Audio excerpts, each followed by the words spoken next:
आता या व्हिडिओवरनं तुम्हाला कळलं असणार की आमच्या घरामध्ये बर्थडे आहे. तर हो, आणि नेमका कुणाचा बर्थडे आहे ते मी पुढे तुम्हाला सांगतो. मम्मा, पप्पा आणि मी केक आणायला निघालो आणि फायनली केकच्या दुकानात येऊन पोचलो.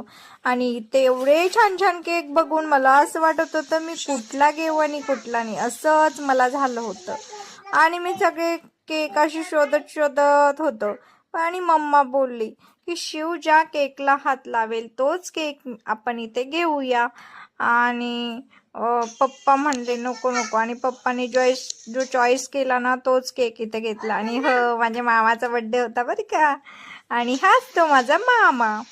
आणि बघा, घरात आल्यानंतर माझी एवढी सारी मस्ती चालू झाली ना. आणि ते मामाचं जिमचं होतं तेच मला इथे ट्राय करून बघायचं होतं.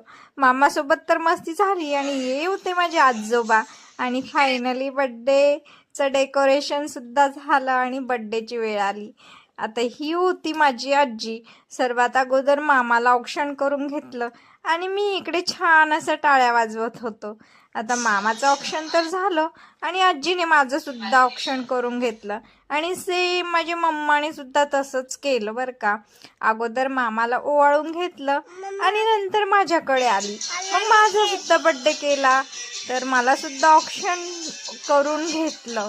आता ऑप्शन तर झालं आणि केक कट करण्याची वेळ आली, पण त्या अगोदर मम्मा बोलले की आपण इथे फोटो काढूया. आणि आजोबा आजी असे छान मामाजवळ उभे राहिले, पण त्यांना कुठे माहिती मम्मा व्हिडिओ करत आहे. आणि मला केक कट करण्याची एवढी घाई झाली होती ना, मामांनी माझा हात पकडूनच धरला, थांब आपण सोबतच कट करूया. आणि फायनली छान असं आम्ही केक कट करायला लागलो. मला असं वाटत होतं माझाच बड्डे आहे, पण मामाचा बड्डे होता.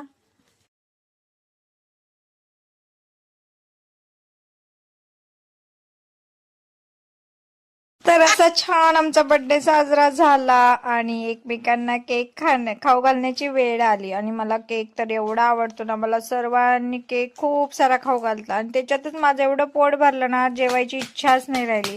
तर असा होता आजचा दिवस. कसा वाटला व्हिडिओ आम्हाला लाईक, शेअर आणि सबस्क्राईब करा. भेटूया अशाच एका नवीन व्हिडिओमध्ये. तोपर्यंत बाय.